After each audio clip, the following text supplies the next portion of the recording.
Hi everybody. Welcome to the latest episode of At the Coalface. For those of you who don't know me, my name is Arun Chauhan. I'm a lawyer and I run this law firm Tenet. We specialise in disputes, investigations and compliance advice arising out of fraud and financial crime.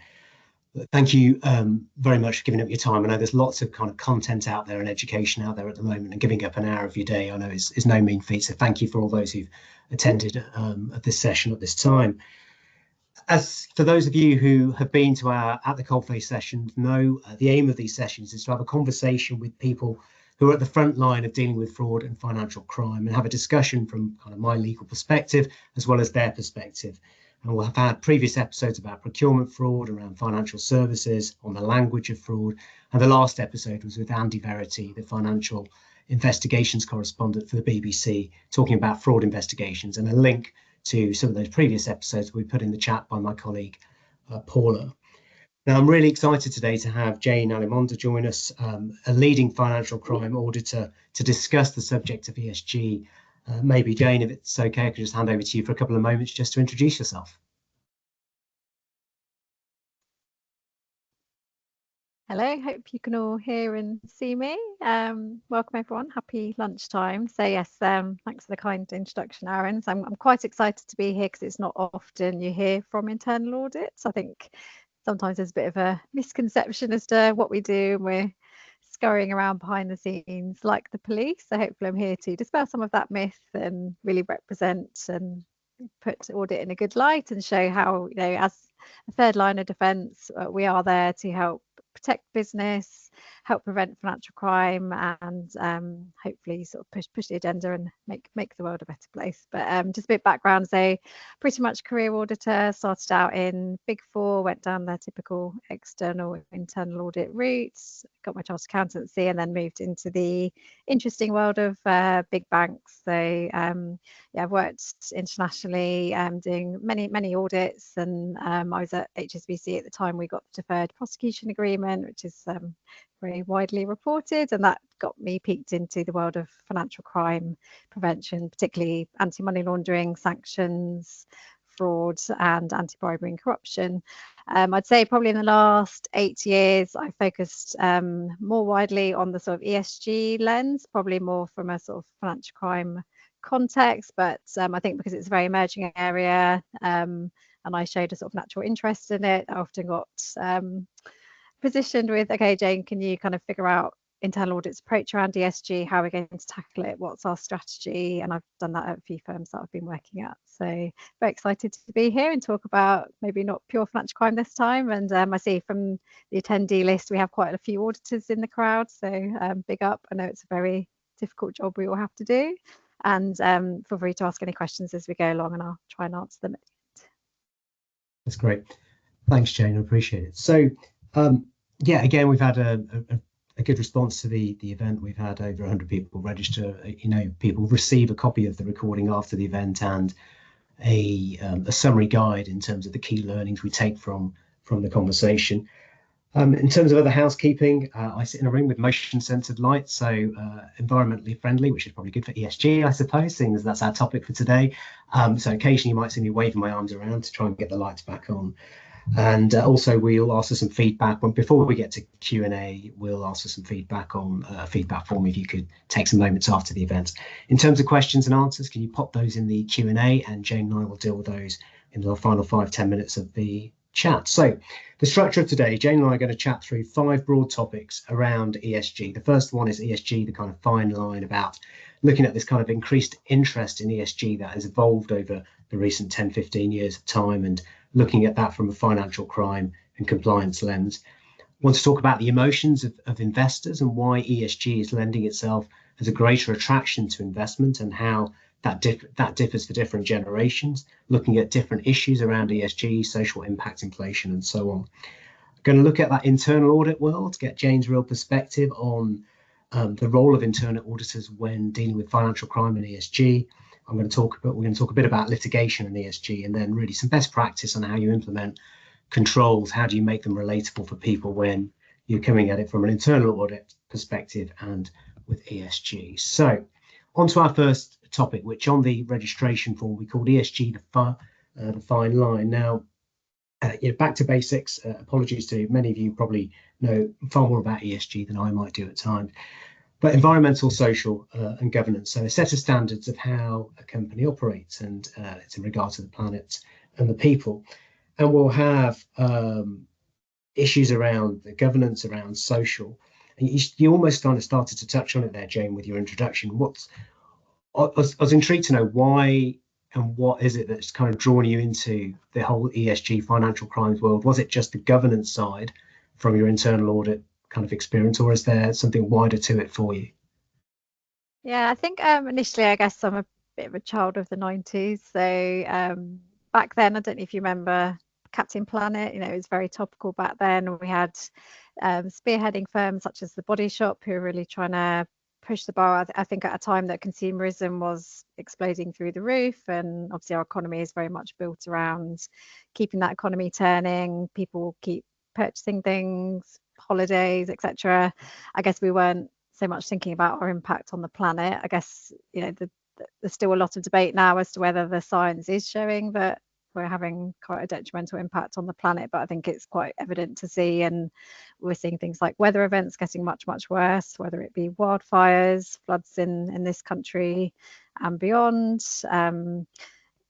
heating, water temperatures, etc. So I think it's definitely becoming more pressing from a sort of social and moral perspective, and we're seeing that, I think, particularly in younger generations, where there is more consideration of the planet, of the impact that we're actually having, and whether I guess our whole economy is based on a sustainable practice. As I said, I think ESG, there's lots of new regulations coming out, and obviously working in financial services, we were starting to think about, okay, well, what does that mean from an audit standpoint? How can we capture that within our risk assessments and within our audit universe, we call it, so to make sure that we're keeping the first and second line to account in terms of how we're moving forward in that space. I think, although it doesn't naturally sit purely with financial crime, I think just because I was showing an interest in it, I kind of decided to volunteer and take up that approach effectively. But it's an interesting one because it spans many areas. It's not just in a department. So yeah, I think I find it really interesting because it's a situation where companies are now performing as stewards of the planet. They're the guardians of the planet in terms of how they operate, in terms of the impact. And I've seen now there are, I think, ESG rating agencies that are setting out kind of large capitalized firms and how they're performing.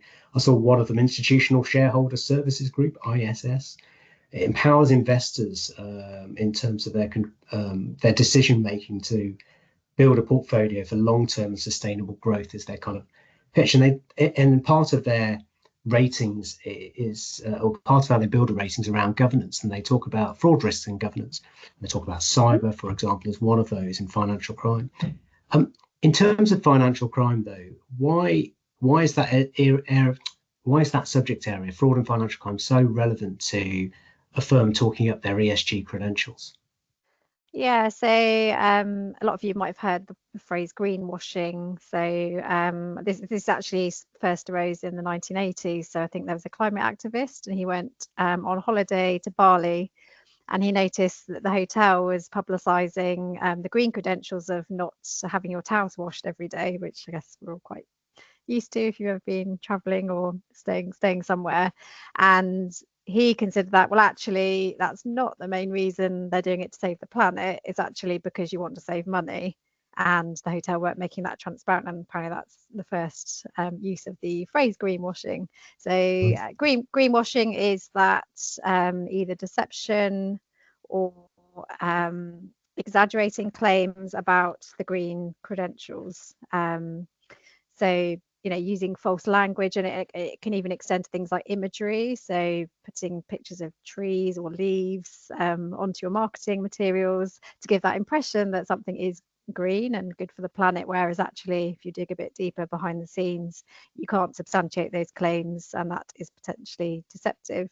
That then verges into the fraud world, because obviously, particularly with the Economic Crime and Corporate Transparency Act, we have there's now the corporate offence of a failure to prevent fraud. So if potentially it could be by negligence or could be on purpose, where firms are deceptively deceiving people to invest or to buy a product at a premium because it's green, and actually it turns out it's not green, and that potentially could be a type of occupational fraud that I think in the past, probably particularly in the audit space, we weren't really thinking about fraud in that way, but yeah, it's clear that that is a type of fraud.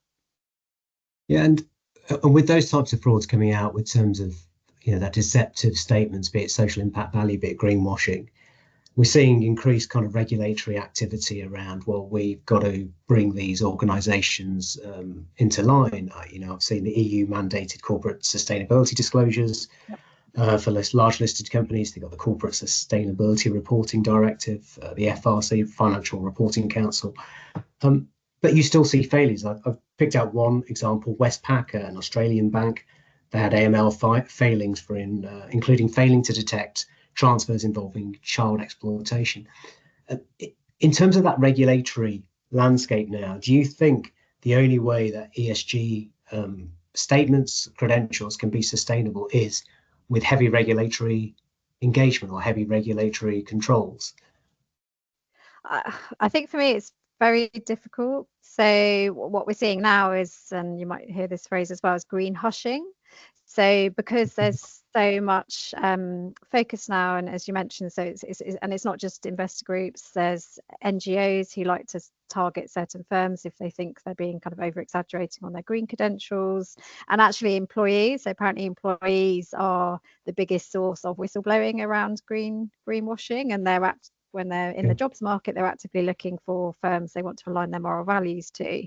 So I think now it's almost pushing firms to, even if they are actually doing good things for the climate or for social reasons, they're not being as forthright in their annual reports about it, because there's the fear they're going to get a backlash or it'll be picked apart and they get accused of greenwashing. So we're seeing a lot more green hushing, where they're just keeping things quiet. And I guess that's sort of missing the overall point, is that actually we want to be driving everyone to be more eco-friendly and be more green. Obviously there are transition risks in that journey, but what we don't want to do is make it so heavily regulated that actually people don't do anything, because it's easier it's easier to not substantiate something and not do something in the first place, and that misses the whole point in my view.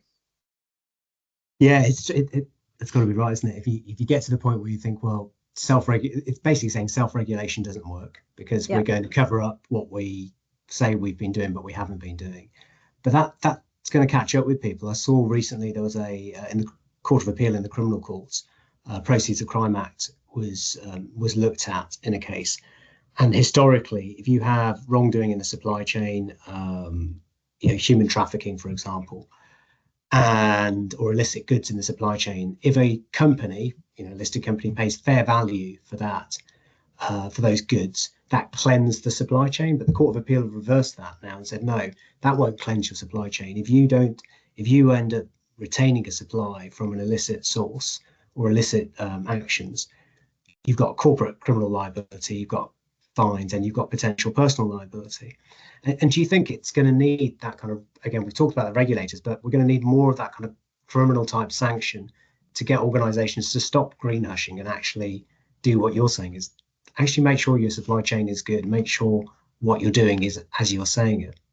Exactly. And I think the challenge now is you kind of need that on an international level, because what also you don't want to happen is, because there is always an economic impact to improving your machinery, improving your supply chains. There's potentially an enhanced cost to doing that, and also just all the data points you need to now gather which didn't exist before, getting the expertise into the firm. So there is potentially an initial cost, even though longer term hopefully there is a longer benefit to your business model and your employees and customers, etc. So I think the challenge is that if you don't have that international regulatory landscape set so it's a fair playing field for everyone, you will potentially get certain countries who just think, oh, we're not going to bother, and they've then got a competitive advantage, and then you think, well, that's then causing a problem for more regulators, say the EU versus the US, that we're seeing a bit of a divergence. Nicely put about the divergence in the US. Yes, that's very politically correct and subtle. But I think with that green hushing point, what people are missing, or maybe it's not missing, is like, ultimately senior management teams board are driving shareholder value, and they're driving shareholder value, and the key point on shareholder value is, sustained profit or increased profit, good turnover. But what they might be looking at missing is, or what they might be missing is, what's driving those investors to come to them now. So again, looking at kind of those ESG criteria statements I've written down here, what seems to be more now is this kind of socially conscious investors, but not also lenders as well, who are coming to the market and saying, well, actually, those ESG credentials are really important about my decision making to either invest in you as a institutional investor, as a individual investor, or as a lender. And that emotional pull. So there was an article from Stanford Business School a couple of years ago, and it talked about the ESG generation gap. And it said, that there's a real difference between like millennials and boomers on investing goals, and says younger shareholders are far more eager to invest with anything with an ESG objective, which is demonstrated to be true, and more willing to take higher risk and higher losses investing in an ESG centric organization than a non-ESG centric organization. And I was just wondering, what's your take on that kind of emotion behind people's, I suppose, decision making on investment, and how you sit there and think, in your role of internal audit, well, people are making investment decisions based on what we're giving assurance on. Does that play in your mind at all, or is that just kind of too distant from the day-to-day role you operate? Yeah, and I guess the key part is transparency. So giving as much information as we can, but that can be verified to enable people to make decisions. And I think you're right. You're seeing things like Robinhood and the sort of trading platforms. Yeah.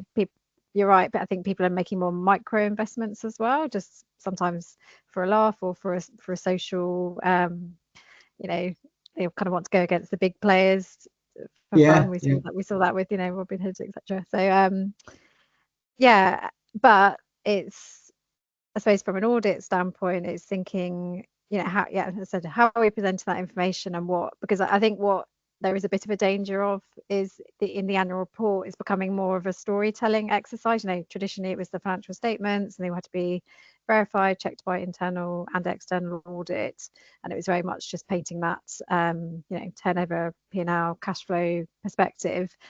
I think now the danger is they're becoming sort of glossy marketing exercises and becoming longer and longer and longer, but it's maybe the firm's only telling you the things that they want you to hear, rather than things that they are actually doing but they don't want you to hear. So that's where I think internal audit come in to be, okay, well, what are we not saying that actually could unfairly impact those investment decisions, and making sure that's out there. Yeah, so I can see there's this kind of tension almost with the marketing side of the organisation. It lends itself into the next thing I was going to mention, because so when I hear about promises made before people invest, be it in property or in financial investments or buying into another company, and it goes wrong, and that's not catered for in the legal agreement of the acquisition, we get into an area of law called fraudulent misrepresentation, where we can unpick false statements of fact which have induced people to enter into investments, and they can be put back in the position they wanted to. And that's all about pinning down factual statements. But I think when it comes to ESG, compared to like financial statements, it's much harder to pin down, financial statements pin down factual statements around greenwashing, social impact, inflation. So I was just thinking about this point you've said about those, the glossy kind of almost marketing storytelling. If you're seeing those in a draft annual report, where's the tipping point for you in terms of statements of fact or statements of kind of aspiration, or even misleading statements? And how do you go about like an intervention on something where you say, well, hold on a minute, we've seen the draft and I'm not so sure about this. Is there a route, or is that quite difficult? Yeah, I mean, there are a whole bunch of firms behind the scenes, and particularly in the external audit space, sort of coming up with certification programs and, okay, how can you verify the statements that you're saying? I think particularly where it's a bit more scientific, so around greenhouse gas emissions, carbon offset schemes, etc. And I think the industry I wouldn't say it's still there yet, and there are a lot of voluntary codes out there, but I think they're trying to at least say, okay, well, this is the scheme we have used, these are the pros, these are the cons of it, these are the shortfalls, but at least there is some sort of methodology behind it. But again, it's hard to compare firm to firm because it's not always consistent across the different firms and different industries. And I think ultimately that's where we want to get to, so you can make a good investment decision on that firm.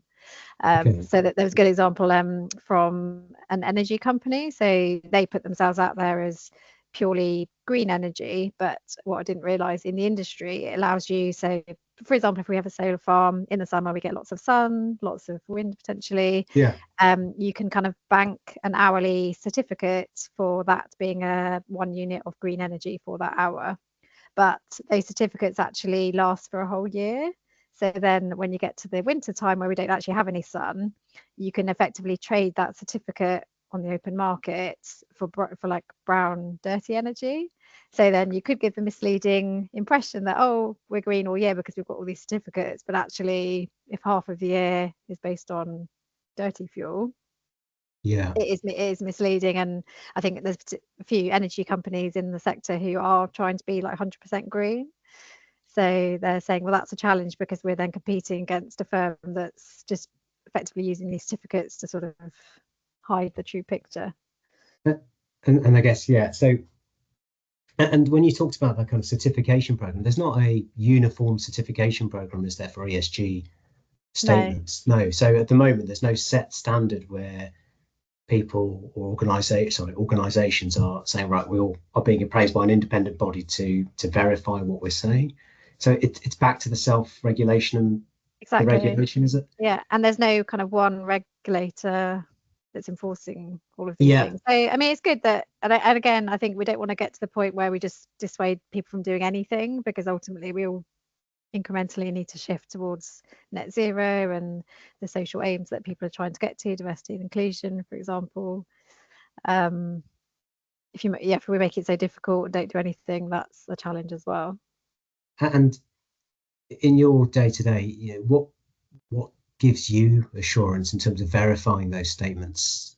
What is it you need to see? I mean, I can't think of a particular example, but how far down do you drill? I guess you don't accept stuff at face value and someone says, yes, we are doing that. We can't take emails, unfortunately, in audit. It's not the best form of evidence. I mean, I think it depends on what you're looking at. So, and the controls that the company has put up to give themselves comfort, because we're third line, but we expect the first line and the second line defence, compliance, etc., risk, to have a view as well, and to be able to sort of stand behind the numbers that they're presenting. Or if it's more subjective, okay, well, how have you come to that decision, and what challenge has there been over that? So what governance has it gone through, governance, control, and the culture, I think, at the firm is very important, and that probably differs industry by industry. And do you find that people, has the ground been laid to make it easier for people in your role to go and have those not challenging conversations, but just to challenge and query and get assurance? Are people open to saying, yeah, of course, let's talk about it, let's explain how we've got here? Or is there still that kind of third line of defense? Oh my god, they're business they're prohibiting our business, they're getting in the way of us making money. Exactly. No, I think, and this is where I think audit are critical in this, because yes, we're independent, we have an obligation to report issues and risks, obviously, but we are there to help try and catch the blind spots. Obviously, we in the internal audit profession, we have an obligation to prevent and detect fraud as well. So we have to build that into every audit that we do. We always have to consider fraud risk. That's a requirement of being in internal audit. So and we can actually add value, because I think the more we discuss this, I think this is a great forum to do that, but the more wide reading that you do in audit and think more widely about, okay, well, how could this present itself as a risk? And it's also thinking about the typical things we see on other risk types, so financial crime. We've probably all done it to death. Data is always an issue. So data completeness, data accuracy, data integrity. How does data move from one place to the other? And particularly in the ESG space, it's more challenging because often you're getting data from a whole bunch of third parties. So your suppliers, different boards, and they have it all in different formats. So it's just data governance controls, how are we even managing that? What controls would you normally expect to have as the data moves through the organization into your financial statements? That's very key, and that's something that auditors are great at. That's kind of our bread and butter in terms of how does a number end up in that financial statement, what backs it up, what verification is there. Yeah, again, and we'll talk about kind of controls and implementing at the end of the session, but the my impression of the first line of defense is there's known unknowns and there's unknown unknowns, and it seems a lot of times there's lots of unknown unknowns. They don't know what they're looking for, typologies, let alone knowing they should be looking for a typology, and it's why there's such value in internal audit. And going kind of to the day-to-day, the spine of the function of internal audit on ESG statements. So as I understand it, you're there to provide assurance on whether, as you've just said, data being reported is accurate, relevant, timely, complete. Those who aren't internal auditors who've registered to watch this later or on this call now or on this session now, what is your life like on a day-to-day? I mean, say today, what's yesterday? What would your day be like in terms of this kind of really, it feels like a really narrow world of ESG and financial crime and internal audit. What's a day in the life of Jane? Yeah, I think in internal audit, and I'm speaking for financial services in particular, I think we're still getting our head around how do we approach it, because the problem with ESG, it's not just one department you can go to, because ESG is so broad. It captures the HR department, the legal department, because they're the ones signing contracts with suppliers and clients, the front office. So for example, if you're offering sustainable financing, like your green bonds, sustainable linked loans, they've got a big role. Obviously you've got compliance and risk. You've got the finance, because they're the ones putting together the financial statements. So it literally covers pretty much everywhere.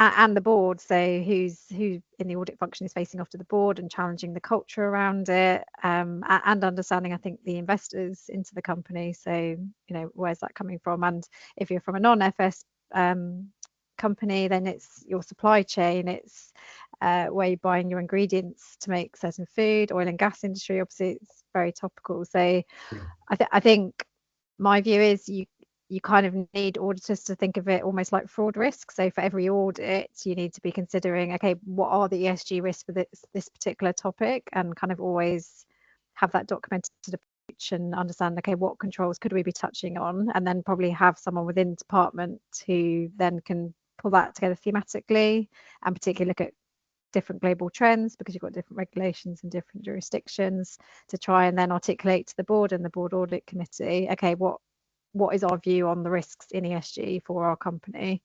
Have we even set a risk appetite around it? Do we think we're near that? What do we think are there gaps? Which departments do we think are not getting it or need more education and training around it? And making sure, I think, the audit team is skilled and knowledgeable about it as well, because regulations changing a lot. It's a hard space to keep up with. And you alluded to it earlier, and you're almost talking now, in terms of almost like an enterprise-wide risk assessment for the business in terms of ESG. It seems that the work internal audit it needs to really be latched onto for dealing with the Economic Crime and Corporate Transparency Act when it comes into play for the failure to prevent fraud offence. Was it 1st of September this year? Yeah.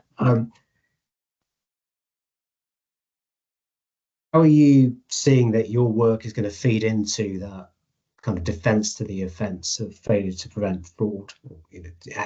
It seems that a lot of your work is really valuable and most internal auditors, if they see it as a kind of a fraud risk review, it's going to be really valuable to setting up those risk assessment part of the kind of guidance on the failure to prevent fraud offence. Is that a factor in your thinking now as you go into this year? Yeah, definitely. I mean, the key bit is, I guess, audit always need to align themselves to the strategy of the overall company. So I guess, if the company you work for is very green and that's kind of their USP and that's why they're driving ahead, then that would be a key risk, and a reputational risk, a criminal potential risk, or a civil lawsuit risk if they didn't meet those obligations. However, I guess if a firm was less bothered about it in a less well regulated space for ESG, then Yeah. I'm imagining in an audit standpoint, it probably would focus less in your audit plan and coverage. Okay. And However, I think the key bit is employees now, and in the war for talent, they do expect it themselves. I think if you're trying to attract and retain talent within your organization, it is often coming up now in the interview process. Having sort of interviewed many people myself in the last couple of years, it's being asked about a lot more, particularly I'd say younger generations as well. So it is, you do need to keep that in the back of your mind, even if it might not be a strategic objective for your company. But if your employees don't want to align and come and work for you because they think, oh, morally we don't really agree with your standpoints on that, that could be a factor as well. Yeah, it's intriguing because we're talking with the idea, and not the next session of At the Coalface, we might do one after that on culture and fraud. I know we as a firm, we did a white paper about 4 or 5 years ago on culture, and how if leadership kind of set that tone, and this is our statements and this is how we do things around here, and if that's the way forward, but the employees are saying, well, that's not how things are done about here on the shop floor, proverbial sense, they get disenchanted. And that's where you get the whistleblowers, or you get the increased fraud risk, people act in silos. And I hadn't really thought about ESG being a real kind of factor in terms of how it might impact on culture of individuals in an organization now. Well, we're seeing it, there's a lot of debate about the return to office, and there's high profile American firms who are, I guess, a reversal of the flexibility that was around in the COVID days. And that does weigh into the sort of S parts and potentially the governance part of ESG, because now a lot of people with caring responsibilities or disabilities are saying actually that having to be in set number of hours every day and taking away some of that flexibility, that's actually going to impact being able to bring people with disabilities and caring responsibilities through that organization, because they feel, well, that's not a place for me and you're not going to support me. So that's, it's quite an interesting one, and you're seeing a lot of that discussion online, etc., about how that plays into the culture and attracting talent. It also plays into shareholder value as well, doesn't It does. Yeah. So it shows it's really important. ESG, it sounds like ESG is actually good for retaining talent and recruitment as much as shareholders then, in terms of what you're and actually, it sounds like being cynical. As you said, business is all about making money, and that's the main goal. And obviously, if you're a fund manager, that's your fiduciary responsibility to provide that return to the shareholders. But I think, we see that, and I used to audit back in the day a lot of charities, and they're not always the best paying, but people really want to work for that charity because they really like the cause and they feel like they're giving something back. So it's not necessarily all about the pay packet. So actually you can attract really good talent by having that great ESG story, as long as you can back it up and it's not just being cynical. It means you haven't got paid crazy salaries necessarily all the time. So I guess there is a business case for that as well. And so if you've got employees who are a bit more watchful around ESG statements, and they're more watchful about what the company's doing, and the company's a bit more conscious about that, if someone does blow the whistle, and obviously it's dealt with properly with the protections around that, how do investigative skills come into play from kind of your point of view at that stage? You've got someone who says, well, I don't think what we're saying we're doing for these reasons. Internal audit get involved in those investigations, in your experience in ESG investigations? It depends on the firm, but typically, particularly if there's a sort of control failure, internal audit might be asked by the board to get involved in support that investigation. So I mean, typically it would follow your speak up channels. Often compliance and legal would get involved in financial services anyway, in the sort of banking world, and apparently, so cases that have come to fruition, so criminal cases, the main source apparently is internal audit or whistleblowing, so internal employees blowing the whistle rather than external NGOs for a lot of these criminal cases. So I think companies like Volkswagen obviously had the emissions scandal. A lot of that came from internal employees who had to sort of be eventually forced to go down the whistleblowing route. So I mean, we would, it's all about gathering the evidence and treating it almost like a fraud investigation. So securing that evidence, making interviews, potentially doing interviews under pace as well, and kind of, you know, following all channels of communication and trying to get back down to the facts. And it seems to me, just drifting into kind of the litigation world for a while, that you know, we live in an ever increasing litigious world. And I was just thinking about a few things around ESG ahead of this session.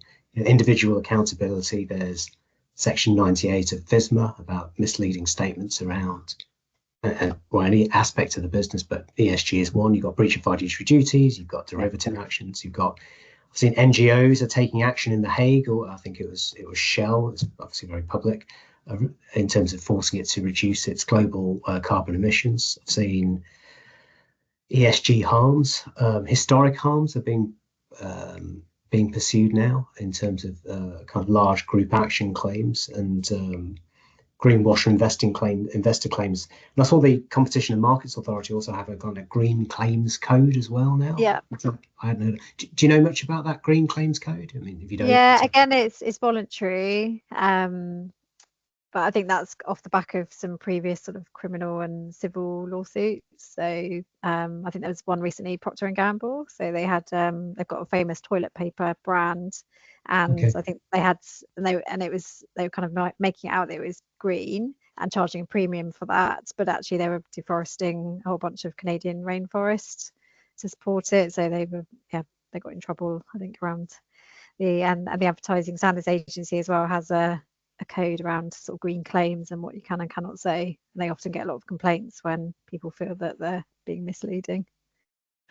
And do you think is this all a hypothetical risk then in terms of litigation and ESG statements and claims, or do you know, from what you hear in terms of your world, do you see more of these claims starting to I think there's a lot of civil. I mean, obviously criminal, you're the expert in the sort of legal field, but criminal's a higher bar, but there are quite a lot of civil disputes, I think, particularly where consumers have felt they've paid a premium for the green claims and actually it wasn't so green. So I know there was I think it was one of the fast fashion brands. So they marketed this new range of, we use recycled bottles, so it's green, and I think it was more expensive product offering they were giving. But actually, the recycled bottles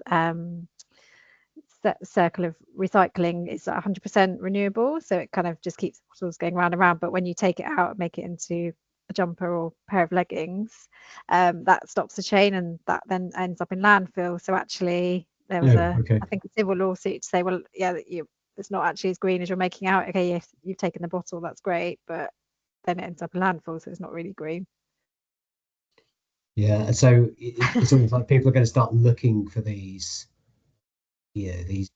opportunities. If, you know, if we've got a litigious culture, we're going to have people looking for opportunities. So it kind of doubles down on the making sure these statements are absolutely accurate. And do you sense, not just from the kind of litigation from the kind of civil side and the perspective of investors or counterparties, but what's your sense of feeling around regulators, different sectors? Obviously your financial services experience more so, but what's your sense that the regulators are actually tooled up enough to know about how to call out these ESG failings, if they are failings? I mean, I think they've been quite prevalent probably in the funds asset management space, because there's a lot more disclosures around funds and, you know, green funds, in particular ESG funds. And again, I think it puts a lot of pressure on the company to do the right thing and kind of articulating why they've picked a certain stock in that fund versus others. But again, as I mentioned, there is a bit of retrenchment now. So in the US, there's the Net Zero Banking Alliance, and I think quite a few banks are now pulling out of that, which is, I guess, a bit disappointing. Probably steered on maybe by the new political administration in the US, but I guess they're thinking, okay, we're not making as much money as we could be if we just pulled out of it altogether. So is it that much of a less trendy? I don't know. Or maybe, but is it, you know, it sadly it probably comes down to money, doesn't it? Is it too cost prohibitive to get yourself into that approach of looking to get to net zero or all of these kind of environmental savings? Because it seems when we talk about ESG, a lot of our conversation today has been on environment, and even the social impact and the things that organisations do to help on social impact seem to be sometimes prohibitive. They're prohibitive in cost, so organisations are backing away a bit more. Is that and sometimes there's a focus on, okay, let's just do the things that we can measure easily. So employee volunteering days, for example, that's easy. You know, you can have a system, you can measure it. But then is that missing the bigger picture? If, I don't know, your financial crime systems and controls are failing to prevent human trafficking or tax evasion, there is a social impact, a societal impact on not doing that. So yeah, it's kind of, you don't want to focus just on the tick box easy things that look good in a glossy annual report. You want to actually have real impact. And there's a big debate in Australia, for example. So there's a lot of societal programs about supporting the Aborigine populations, but there's also a lot of mining going on and extraction of commodities. So it's kind of, well, how do you balance the two? Because if you want to take a lot of the original native land for mining, well, there's a massive environmental impact, but then you could be sort of turfing them out of their sort of original territory. It's challenging. I think there is a real conflict between the economic side, and obviously you don't want to, like when the coal industry all got shut down in Great Britain back in the 80s, loads of jobs lost. Some of those villages and towns haven't recovered. So how do you balance that up as well? It's very tricky. Yeah, it's and I don't know if when decision making on, we go, let's take the Australia point of view, we're going to mine in a certain area, or we're going to look for look at the impact, and we're not. I wonder how upskilled boards really are in terms of all the factors and the longevity of a decision. It's probably more of a rhetorical question I'm probably asking myself. It's just making me wonder that, what are people in internal audit or financial crime, compliance, or risk, what are they doing to help educate boards make their decision about the wider impacts of their decision, when they don't even know what those wider impacts could look like? Exactly. And there's always a temptation, particularly when you're looking at annual bonuses and shareholder returns, it is still very short-termist, and maybe some of those boards member thinks, well, I'm not going to be on the board in 30 years time. So the cynical auditor in me thinks, how much impetus is there really to change things when okay, the climate impact could be 30, 40, 100 years away. Like, we know it's obviously going to impact the next generations, but I don't know. It's I always talk about it with risk. You can have a risk kind of appetite of an organization, but every individual making that decision has a different risk appetite, and it's how you find the alignment. And how many of those people are going to say, well, I don't care about 30 years time, and how many do? I suppose it's, and it's not, as I say, we said, it's not just investors, but you're seeing there's more kind of sustainable lenders or sustainable finance out there. What's that market look like? I chat to a lot of bankers, and there's actually not enough projects for the money to flow in. So there's money really wants to pour into these sustainable projects. So there's a lot of transition finance projects, setting up new solar farms, tidal energy, wind farms, obviously, loads of these sort of projects that there's kind of too much capital sat there and not enough people actually being able to get the startup, because there are a lot of prohibitive costs in setting it up, maybe the expertise.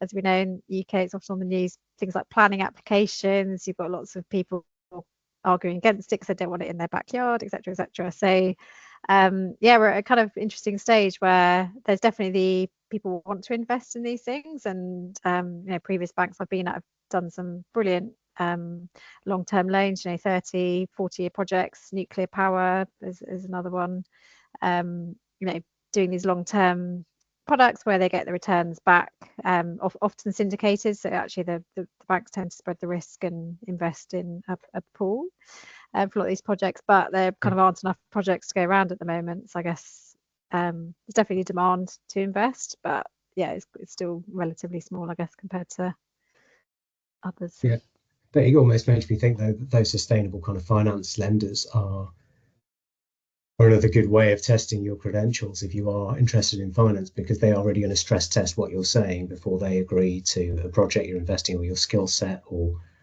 they buying statements, and that gets internal audit again play a part in making you more attractive for investment. Exactly. And I think for audit, it's actually quite an exciting area to look at. So a previous bank I was at, they were doing a lot of sort of fair trade funding. So it was out in Africa looking at sustainable sort of cocoa bean investments. And you think, okay, well, you can't just sort of tick a box or get a form from that farmer. You need to actually understand the cooperative and what the agreements, and actually maybe go on site and just make sure, you know, they're not using child labour and, you know, doing site visits. And the bankers often would go out and do that. But actually, you know, are we just going to trust the bankers to definitely do that? Or maybe there's a space, if it was a really material project, audit might want to get out there and actually understand the controls that they have and be on site and, you know, kind of eyeball these people and understand, okay, is it really fair trade? Is it not? How do we know?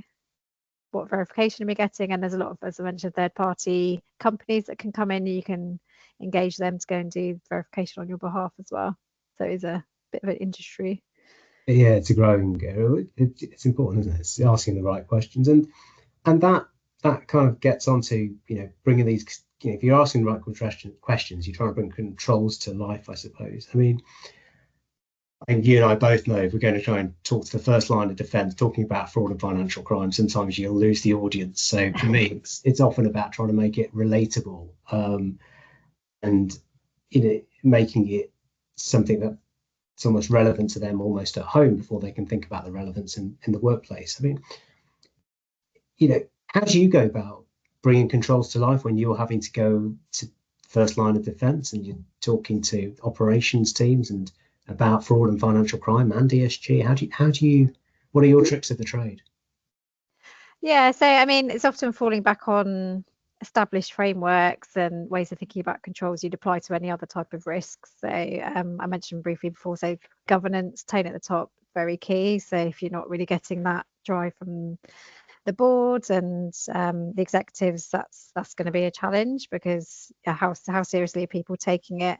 How safe do people feel to actually speak up? So if you have a very sort of toxic culture where you know, problems are minimized and they just want to sort of say as much as they can just to get revenue, but that's all they're really caring about, you know, do we have a strong code of conduct, and how is that sort of overseen and applied by the second line defense?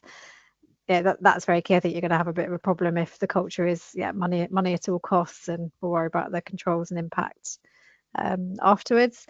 Risk assessment, so I think it really depends on what firm you're in, what type of products and services you have, but that risk assessment is really key. So audit should be challenging the first and second lines risk assessment, but also having their own independent view. So, you know, where do we see those risky areas, particularly, you know, either high risk jurisdictions or types of industry exposure that we might have, whether we're either financing that or actually directly if we're in the, you know, manufacturing, oil and gas, transportation, etc. So that's very key. I mentioned data already. So as I said, the data is very difficult because there's no single source of, oh, this is good data or not. But I think it's, do we have an approach we can stand behind as a company, that we have good systems and controls around the data, it's accurate, people are checking it, is it complete, what's not in the data that maybe should be, etc. So it's just having that challenge around that. Carbon offsetting is quite an interesting one. So there's a lot of industries now are using sort of offset certification schemes, and of course the bank is always very clever. So there's even, you can even trade these certificates, and there's derivative products off the back of it. So it's, you know, getting quite complex, but there is the potential risk that we're missing the bigger picture, that you can trade as many certificates as you want, but is that really saving any carbon? Maybe not. So I think it's thinking about the quality of the carbon offsetting scheme. So they say, for example, if you plant a tree, it takes 30 years for it to actually absorb more carbon than it would have taken to grow. So it's, okay, if that tree is going to be chopped down in 30 years time, then it's probably a bit of a redundant certificate, just having a little sapling. So it's, and there are different certification schemes. Some are maybe in higher risk jurisdictions. So I think there was a case, I think it was out in Indonesia somewhere. So I think the government was sort of issuing these certificates. They had a sort of natural reserve, and they said, right, this acre is designated, this is your certificate for this acreage, but they were basically giving that multiple times to lots of different companies. So all the same companies are using the same plot of land for their offset, that doesn't make any sense because it's the same tree. You can't have it Yeah, multiple yeah. times. You know, it's just things like that. So I think And audit needs to think about things like that and challenge it. And okay, does that make any sense? So when you're training people, you're trying to bring it to people's attention. You know, it's going through these kind of little tales, isn't it? It's, I guess, talking about, well, you know, a tree of 30 years isn't actually going to get us anywhere. It's got to be there for 60 years. And yeah, yeah, I guess it's breaking it down and explaining it. I won't go into it now because I'm conscious we're pretty much at the time. We'll do some questions, but like we have financial literacy going into schools, and we have even talk of AI literacy. I wonder if there should be some greater depth of understanding about ESG literacy for people coming through the education system or children coming through. It'd probably be quite a good thing to be. You know, they're going to be the voices and minds of the future. Well, there you go. That kind of went by in a flash, didn't it, Jane? So, well, thank you very much. Yeah, me too. That's the problem, putting us together, I guess. But thank you for covering so much. For everyone who's joined and managed to join for the time today, and for those who you couldn't attend but are going to watch this later, it's really helpful for us to get feedback. We'll put a form in the chat. If you could just take a moment to complete that after, that would be fantastic. It just helps us understand what else people want to talk about, hear about, how we're doing on these sessions. It's really important to us. You'll get a recording of the session and a PDF or a kind of e-book book about what we talked about, and any more information or links Jane and I think it might be useful to share with you. Just to mention, the next episode is going to be midday on the 18th of March. It's going to be on cyber, and I'm going to be joined by Adrian Jolly of AJC Associates. Now, it's not going to be the normal cyber session. This is going to basically be straight talking, straight hitting from Adrian. He says it as it is in terms of cyber and cybercrime and controls, and gets away from all of that kind of tick box stuff. So hopefully that will be of use if you'd like to attend that one. Now, Q&A, I see my red dots up, so let's see what we've got. Probably working. Let's see, I've got it in the chat as well. I think someone put, what are greenwashing red flags? Great, obviously it can arise in different places, so financial statements is a good source. Also your marketing claims, I think it's basically anything that they can't really substantiate, and kind of woolly language, I'd say. So the language is very important, and I mentioned earlier the imagery. So even just putting trees and leaves over everything, whereas actually that product's not green, that would probably be a red flag. Using things like natural, or like kind of fluffy words that don't really mean anything, is you have to be careful with that. And you'd hope in the organization there'd be checks and balances and around the marketing materials going out. I think sometimes it's dangerous when all your marketing materials then have to go to legal, because legal probably can be very risk averse, and you can't say this and can't say that, and ultimately you do want the firm to be pushing the bar and actually moving towards being more environmentally friendly. So it's a bit of a challenge. I was going to say, also, you mentioned AI. Every podcast you're on at the moment is now about AI. You can't escape from it. However, we need to think about AI itself. You need data centers. Data centers are very energy intensive, and they reckon it probably be about 4% of the power that we need in the UK, just based on the current AI plans. And so that is an emerging area. I think we need to keep an eye on. Okay, we're saying, we're very green in one space, and we're creating a whole bunch of data centers that. And crypto, obviously, to mine a Bitcoin, you need a lot of energy. So is that factored in as well in terms of our overall green strategy? Yeah, and don't even think about anything like that. Someone's just said on the chat, if someone said they're 100% green, that's a big red flag, which is true, I think. Yeah. Are you seeing criminals, whether external or internal, using ESG as a mask to perpetrate more financial direct fraud against companies? If so, kind of any typologies that you could think of? Not fraud. I mean, I think some of it is maybe negligence, probably a bit strong, but I think sometimes firms are so eager to show that they're doing the green thing, they're kind of maybe just overstepping. So it's not necessarily criminal, but obviously then they get in trouble when it's taken to court, or they have a civil lawsuit. So I know Delta, I think, came out saying that their flights were sustainable, and that's because they were doing carbon offsets. And then I think they got slammed by the local regulators saying, no, you can't say that because it's not actually sustainable. You've just got some offsetting scheme. I mean, I'm sure criminals are very clever, so I'm sure they will be finding a way to, target on social media, make this green investment, green crypto. I don't know. I haven't seen it personally, but yeah, I imagine that's out there because we've known over time they've always latched on to what is the subject that resonates with the audience, and yeah, ESG resonates. So they're going to make misleading statements. There's an IPO of a company in China or something of that nature, or the US, and invest, and they've got all these green credentials. And someone in a younger generation may not know how to verify the company, but they'll see a fake website and these credentials and they'll part with their money. So yeah, I can and see maybe on IPOs. So you could have a green company that's trying to get listed and they're going for their initial public offering. And I guess if they really overstated their green credentials just to get the share price bumped up, sort of market manipulation type activity. That's true. And we've got quickly one more last. This is talking about the rhetoric coming from the US government administration. And I think they've said the Goldman, I don't know what I'm about to read, so I'm just going to read it out anyway. And the Goldman Sachs proclamation that diversity has served its purpose. Have we already hit a high point for ESG? Yes, I think hopefully not, because there is still a climate issue going on. My personal view is we do need diversity in companies, in boards, even gender diversity. We're not where we are on the boards, and I think Goldman's, and I think it was another investment firm have basically backed away from only investing in companies that have certain board diversity, for example.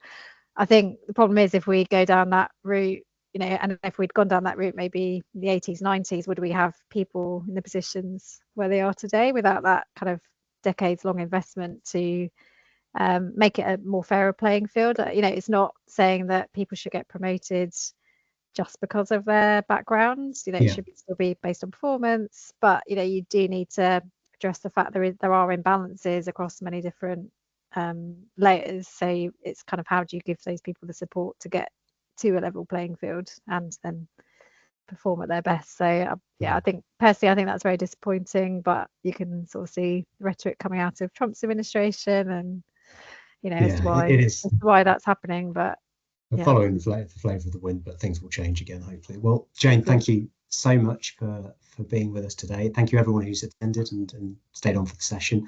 Hopefully it's been of interest. Please do fill in the feedback forms. It'd be great for us if you could. And hopefully see some of you, if not all of you, on the 18th of March at midday. Thanks again, everybody. Bye. Brilliant. Thank you. Bye.